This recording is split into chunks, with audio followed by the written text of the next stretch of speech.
الرحیم۔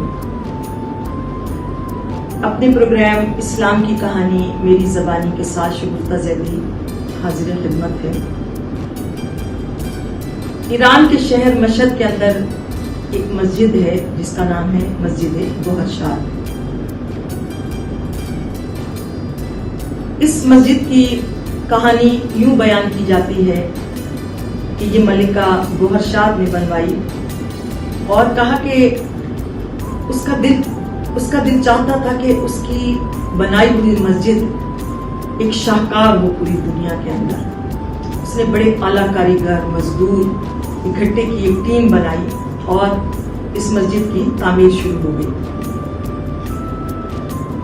سارا دن کاریگر مزدور اس مسجد کا کام کرتے اور جب شام کو چھٹی کے ٹائم سب مزدور اپنے اپنے گھروں کو چلے جاتے تو گوہر شاد اس کا مسجد کا معائنہ کرنے کے لیے مسجد میں آتی اور اس کے بعد وہ مسجد کا سارا جائزہ لیتی۔ شام کے وقت جس وقت مسجد کے اندر داخل ہوئی تو ایک مزدور کام کر رہا تھا، سب جا چکے تھے، ایک مزدور کام کر رہا تھا۔ اس نے اپنی نقاب اٹھائی۔ گوہر شاد بہت حسین اور جمیل ملکہ تھی کہ اس مزدور کی نگاہ جب ملکہ کے چہرے پر پڑی تو وہ ملکہ کے عشق میں گرفتار ہو گیا، کیونکہ وہ جانتا تھا کہ میں معمولی شخص ہوں، یہ ملکہ ہے، تو زبان سے کچھ نہ کہا اور مریض عشق بن کر بیمار ہوتا چلا گیا۔ ایک وقت ایسا آیا کہ بستر مرگ پر جا کر لیٹ گیا۔ ملکہ نے اس مزدور کے بارے میں پوچھا کہ ایک مزدور کام پر نہیں آ رہا، تو کسی مزدور نے کہا کہ وہ بہت سخت بیمار ہے اور بستر مرگ پر ہے۔ ملکہ نے پوچھا کہ اسے کیا ہوا ہے، تو اس نے کہا کہ جان کی امان پاؤں تو عرض کروں، کہا کہ وہ آپ کے عشق میں مبتلا ہے، اس کو وہ مریض عشق ہے۔ اگر کوئی عام عورت ہوتی تو یقیناً وہ اس بات کا بہت برا مانتی، لیکن گوہر شاد اس مزدور کی عیادت کے لیے جب پہنچی ہے تو دیکھا کہ ڈھانچہ بالکل برے حال میں بستر پر پڑا ہے۔ گوہر شاد نے اس کی عیادت کی اور اس کی طرف دیکھ کر کہا کہ میں تم سے شادی کرنے کے لیے تیار ہوں، لیکن میری ایک شرط ہے۔ ایک مرتے ہوئے کو زندگی مل گئی، ایک بیمار جسم میں جان پڑ گئی۔ وہ شخص اٹھ کے بیٹھ گیا، کہا کہ کیسی شرط؟ گوہر شاد نے کہا کہ تمہیں 40 دن تک نماز تہجد کی پابندی کرنی ہوگی۔ 40 دن اگر تم نے نماز تہجد کی پابندی کر لی تو 40 دن کے بعد میں تم سے شادی کر لوں گی۔ مزدور نے سوچا کہ یہ تو کوئی بڑی بات نہیں، 40 دن تو کوئی بڑی بات نہیں، بس وہ خوش اٹھا اور نماز کی تیاری شروع کی۔ اب میں آپ لوگوں کو بتانا چاہتی ہوں کہ در حقیقت نماز تہجد ہے کیا۔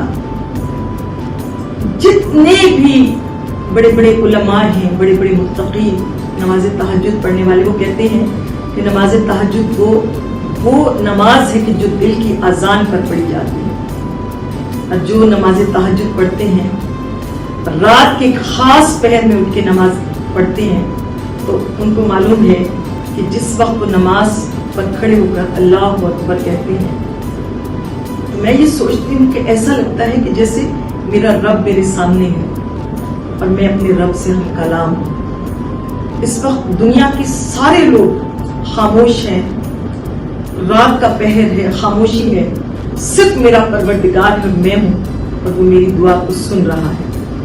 یہ ایک ایسا جذبہ ہے نماز تہجد کا کہ جس کو نماز تہجد کی عادت پڑ گئی اسے معلوم ہے کہ اس وقت خداوند عالم اس سے ہم کلام ہوتا ہے، خدا اس کی ہر مناجات سنتا ہے، خدا اس کی ہر دعا سنتا ہے۔ اس مزدور نے نماز تہجد پڑھنی شروع کی۔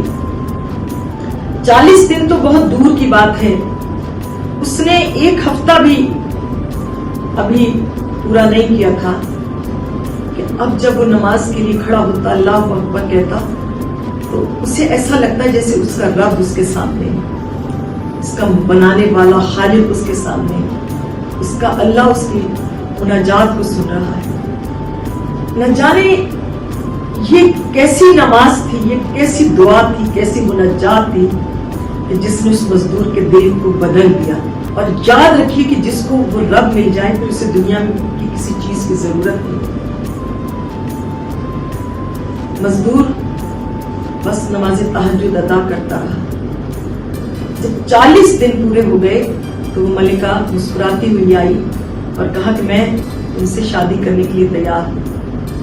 تو مزدور نے جواب دیا, کہا کہ اب مجھے کسی شادی کی ضرورت نہیں. کہا کیوں؟ کہا کہ جس کو وہ رب مل جائے, جس کو وہ پروردگار مل جائے, جس کو وہ اللہ مل جائے, پھر اسے دنیا میں کسی چیز کی ضرورت نہیں. میں نے اپنے اللہ کو پا لیا.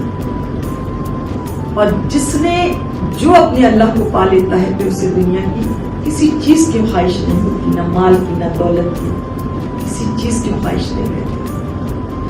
بس اللہ تعالیٰ سے میں دعا کرنا چاہوں گی کہ پروردگار ہم بھی تجھے ایسے ہی پالے. اور میرے مولا امام حسین کہتے ہیں جس نے تجھے پا لیا اس نے سب کچھ پا لیا. بس اے میرے پروردگار ہم تجھے ایسے ہی پالے. اللہ تعالیٰ ہم سب کو اپنے پروردگار کی فرما بردار بننے کی توفیق عطا فرما, اور ہم سب کو نمازوں کی عادت ڈال دے میرے پاک پروردگار. ربنا تقبل منا انک انت السمیع العلیم. اللہم صلی علی